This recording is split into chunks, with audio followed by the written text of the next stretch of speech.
Ce criminel est tristement célèbre pour avoir utilisé la peau humaine pour créer des vêtements et des meubles. Il a inspiré Le Silence des agneaux, Massacre à la tronçonneuse et Psychose. On te raconte l'atroce histoire d'Ed Gein, le tueur et voleur de cadavres, qui sera au cœur de la prochaine saison de Monstres sur Netflix dans Do Not Cross.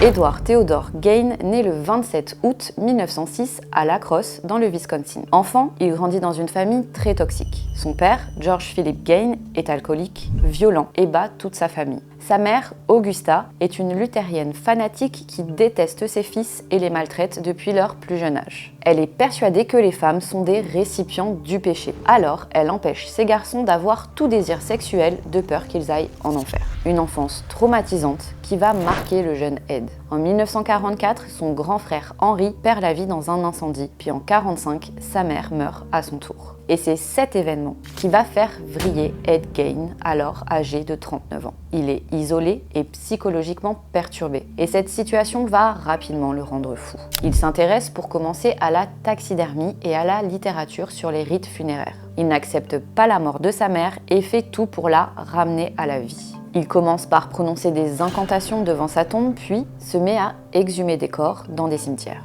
Mais que fait-il avec ces cadavres ? Eh bien, il leur découpe la peau et se confectionne des habits humains pour imiter ceux d'une femme fortunée. Bref, ça commence mal. Et c'est en 1957 que les autorités découvrent les crimes macabres et les atrocités commises par Gein. Le 16 novembre de cette année-là, Bernice Worden, une femme de 58 ans, disparaît mystérieusement à Plainfield. Sa disparition ressemble fortement à celle d'une autre habitante du comté voisin, une certaine Mary Hogan, dont le corps n'a jamais été retrouvé. Lors de l'enquête, un témoin affirme avoir vu le fameux Ed Gein rôder dans le coin, quelques instants avant la disparition de Bernice. Les policiers perquisitionnent donc la ferme de Gein et en pénétrant dans l'habitation, ils y découvrent une vision d'horreur.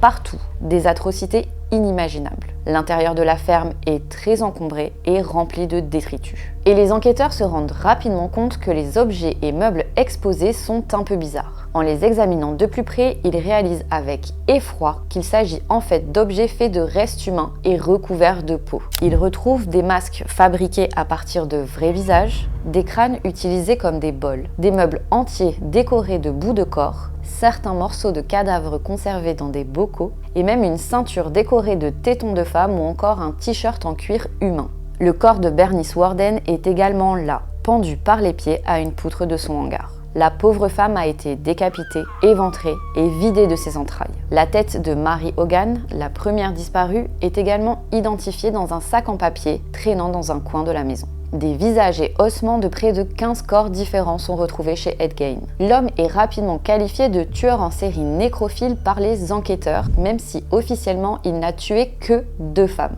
Il avoue rapidement que les bouts de corps retrouvés proviennent en réalité de vols de cadavres. Mais en apprenant la nouvelle, le procureur du comté refuse d'ouvrir les tombes pour ne pas traumatiser davantage les familles. Le procès d'Ed Gein est reporté de plusieurs années à cause de l'état mental du tueur et du manque de moyens financiers du tribunal à l'époque. Gein est alors envoyé dans un hôpital où il passera le reste de sa vie. Arrêté en 1957 et reconnu coupable de meurtre, il est officiellement accusé de 2 meurtres, celui de Bernice Worden et Mary Hogan, et de profanation de tombe. Mais ce n'est qu'en 1968 qu'il sera finalement jugé, car enfin jugé psychologiquement stable pour un procès. Il plaide alors non coupable pour cause d'aliénation mentale et le tribunal accepte ce plaidoyer. Il sera donc condamné à passer le reste de sa vie dans des institutions psychiatriques. Gein y mourra d'un cancer du poumon en 1984 à l'âge de 77 ans. Ces macabres crimes ont depuis influencé la culture populaire, notamment à travers le cinéma et la littérature d'horreur. De nombreux personnages de films tels que Norman Bates dans Psychose, Leatherface dans Massacre à la tronçonneuse ou Buffalo Bill dans Le Silence des agneaux ont été inspirés par ce criminel détraqué. La saison 3 de la série Monstres sur Netflix va même relater son histoire et l'acteur choisi pour incarner Ed Gein est Charlie Hunnam.